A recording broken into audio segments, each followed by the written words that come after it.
What's going on, everybody? Welcome back to another video. It's your man Jay Will. So as you see at the title of this video, the LG V10. LG has come to the market with some new premium devices. This is going to replace their current line of, I guess, the G4 line, the G line. And I got to say, I am extremely excited. The press event, I didn't get a chance to watch the press event live, but I did go back and check it out. And wow, that's all I could say. I can't wait to get my hands on the V10. It's going to put several phones to shame. So a lot of people are probably concerned about carriers. Several of them have already announced. T-Mobile is the first. All the demo units that I've seen online are AT&T, but T-Mobile is the first, it appears, to make the announcement that they're getting it. So it's going to be coming to Verizon, AT&T, and T-Mobile. Sorry, Sprint. No love for you at this moment. So I don't know what that's about, but currently, the only carriers that I see that are going to get it are those three. Now, talk about specs on the V10. The V10 is packing a 5.7-inch Quad HD display.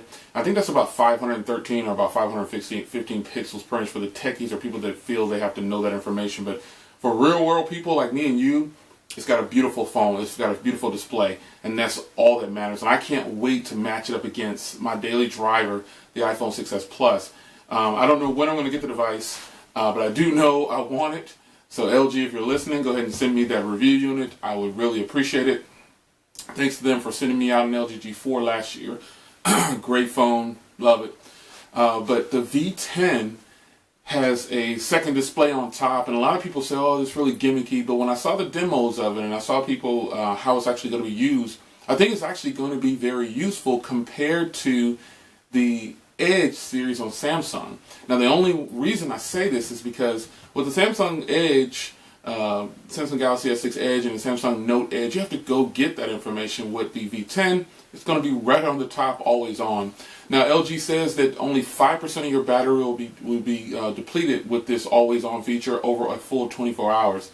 So we'll have to see before we get it in hand. You know, we'll have to take their word for it. But until we do that, you know, it's kind of, we don't know. But I'm excited about having the ticker on the top. And it's not just a ticker, I should say. It has some functionality. It controls camera, music, social media, has weather, date, time, everything up there. And I think that's a great place to put it along the top of the display instead of on the edge. Not taking shots at Samsung. I just think that was a better placement. Before I actually seen the device, I was kind of excited, and then I was like, well, I don't know if this is going to be placed right. But after seeing it in action from LG, I think this is probably the best place to put it. Or on the bottom would have been nice as well. Either way, just not on the side. So, are you excited about this device? It has 4 gigs of RAM, 3,000 milliamp hour battery. I would have loved to have seen a bigger battery, but until I get it in hand, I can't tell you how the battery life is going to be. So 5.7-inch display, Quad HD, 3,000 milliamp hour battery, SD card. I love that LG is sticking with SD cards. And I believe it has 64 gigabytes of memory. I'm looking at my cheat sheet.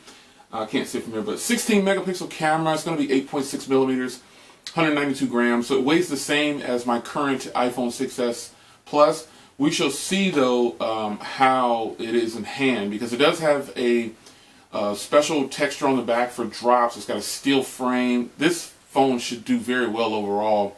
There's a drop test out from Android Authority, and it actually survived every drop test without a case. And you really wouldn't need a case for a phone like this, but it survived every drop case until he threw it about 12 feet in the air, and it only shattered on the corner, and the screen and everything still works. So this is a phone that definitely deserves some respect. I think it's straight beast mode. I love the back design of it. The black one looks really sleek, but LG, whatever you send me, I'll take it.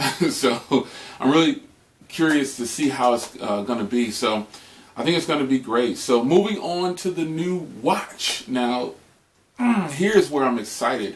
This watch is LTE, so it'll definitely replace my Samsung Gear S. I am super excited to ditch on that and get a smaller phase with LTE. The functionality that they showed in their demo videos that I have playing in this video is off the charts.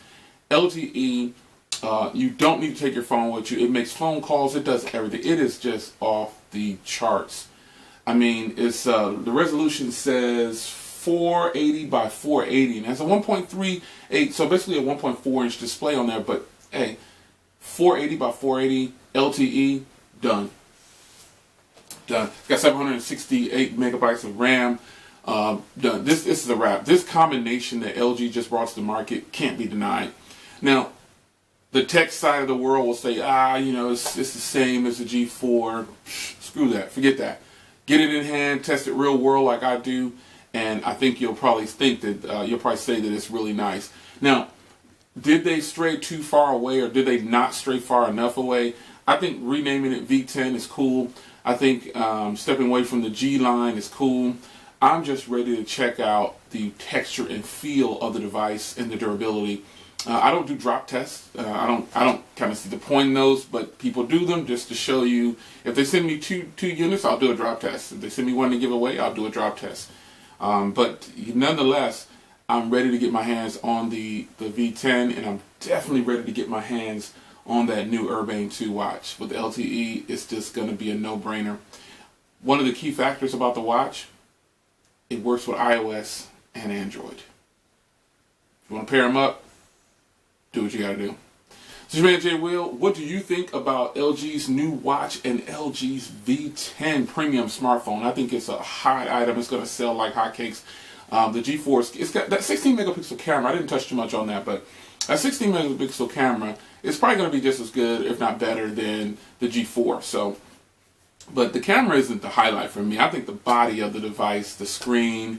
I can't wait to hear the speakers. It's got a new enhanced sound, so I'm pretty excited. What do you think about it? It's your man Jay Will, and I will match it against my beast right here. So we shall see you guys in the next video. Take care.